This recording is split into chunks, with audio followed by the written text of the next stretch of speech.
नमिता और उसके mummy papa कचरा उठाने का काम करते हैं, जिस वजह से उनके घर में 2 वक्त के खाने के साथ लोगों की गालियाँ और ताने भी आते हैं। एक दिन नमिता कचरा उठा रही होती है कि तभी फोन में देखते हुए एक आंटी वहाँ नमिता से टकरा जाती है। छी छी, ए लड़की, तू देख कर नहीं चल सकती क्या?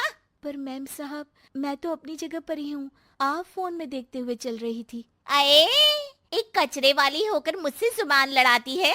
अब घर जाकर दोबारा नहाना पड़ेगा, पूरा गंदा कर दिया। कितनी बदबू आ रही है।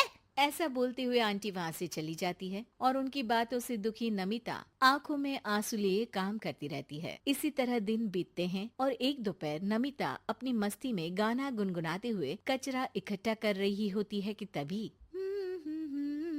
जिंदगी एक सफर है सुहाना, यहाँ कल क्या हो किसने जाना,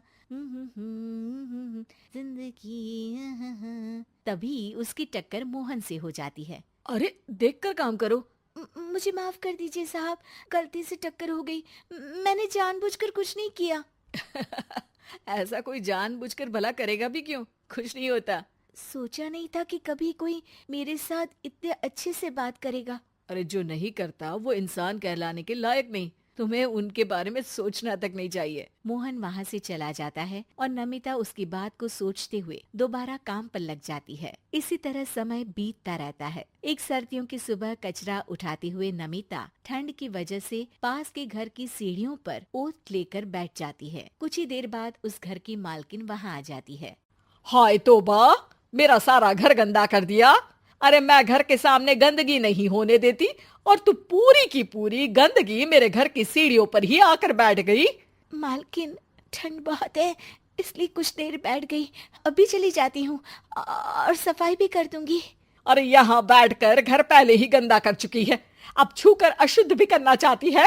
अपनी माँ के चिल्लाने की आवाज सुनकर मोहन घर से बाहर निकल आता है, जहाँ नमिता को देख वो किसी तरह अपनी माँ को शांत करके घर में वापस भेज देता है।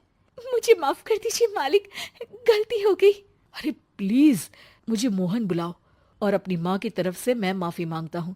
अरे नहीं मालिक, लोग वैसे भी हमें इंसान समझते ही कहाँ है, इसलिए अब इन सब की आदत है। अगर इन सब की बातों को बुरा लगाने लगे तो भूखे ही मर जाएंगे।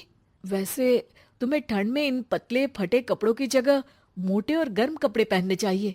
मेरे पास इतनी चॉइस नहीं है, जो है बस यही है। और जब घर में मम्मी पापा भूखे बैठे हो तो क्या सर्दी और क्या गर्मी। चलती हूँ साहब। नमिता तो वहाँ से चली जाती है, लेकिन अब मोहन उसके बारे में सोचना ही बंद नहीं कर पाता। कुछ दिनों बाद नमिता दोबारा कचरा उठाने मोहन के घर के पास आती है, जिसे देख वो एक नया गर्म सूट लेकर उसके पास आता है। ये तुम्हारे लिए है। शुक्रिया मालिक, पर ये तो नया है। हाँ, किसी को गिफ्ट में नई चीज ही तो दी जाती है। हमें कोई गिफ्ट नहीं देता, हाँ, नई चीज तो बिल्कुल नहीं, पर आपका बहुत शुक्रिया। चलती हूँ, बहुत काम बाकी है। एक बार फिर नमिता मोहन को अपनी सीधी बातों और साफ दिल से प्रभावित करके चली जाती है। अब मोहन उसकी बातों और सोच में खोया रहने लगता है। जितनी बार नमिता उसके घर के करीब आती है, वो किसी न किसी बहाने उससे मिलता रहता है। ये सिलसिला लंबा चलता है, जिसमें धीरे धीरे दोनों एक दूसरे से प्यार करने लगते हैं। नमिता, क्या तुम मुझसे शादी करोगी? मुझे नहीं लगता कि ये सही है। तुम्हारे घर वाले और समाज के लोग मुझे कभी नहीं अपनाएंगे। मेरी वजह से तुम क्यों अपना जीवन खराब करना चाहते हो? मेरा जीवन तुमसे शादी करने के बाद नहीं, बल्कि शादी नहीं करके खराब होगा। मेरी बात मानो, सब ठीक होगा, भरोसा रखो। मोहन के प्यार और उस पर भरोसे के साथ नमिता शादी के लिए हाँ कह देती है और अगले ही दिन वो दोनों कोर्ट मैरिज कर लेते हैं। इसके बाद मोहन नमिता को लेकर जैसे ही घर पहुंचता है तो वहाँ उसकी मम्मी, जो अपनी सहेलियों के साथ किटी पार्टी कर रही होती है, उन्हें एक साथ देखकर हैरान रह जाती है। हाय राम, कल मुही करम जली, तुझे एक दिन सीढ़ियों पर बैठने के लिए कुछ जरा बहुत बोल क्या दिया। तूने तो बदला लेने के लिए मेरा बेटा ही फंसा लिया। अरे जिस लड़की की हमारे सामने खड़े तक होने की औकात नहीं, मोहन, तू सीधा उससे शादी करके घर के अंदर ही ले आया। हाय हाय बहन, अब तुम समाज में क्या मुंह दिखाओगी? अरे मेरी बात मानो, अब बाहर निकलना ही बंद कर देना।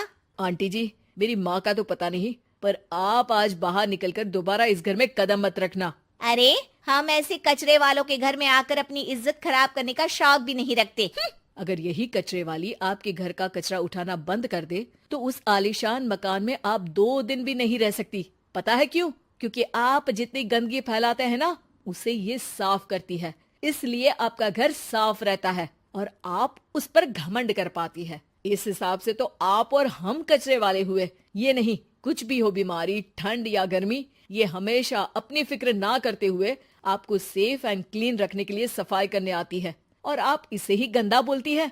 शर्म करो। मोहन की बात सुन के सबको अपने कहे पर शर्म आने लगती है, जिस पर वो नमिता से माफी मांगते हैं और मोहन की मम्मी भी उसे अपना लेती है। दोस्तों, हमें उम्मीद है कि आपको हमारी ये कहानी पसंद आई होगी। कृपया हमारे चैनल को सब्सक्राइब करें और सभी अपडेट्स के लिए बेल आइकन जरूर दबाएं। और हाँ, वीडियो लाइक और शेयर करना मत भूलिएगा। Bye bye.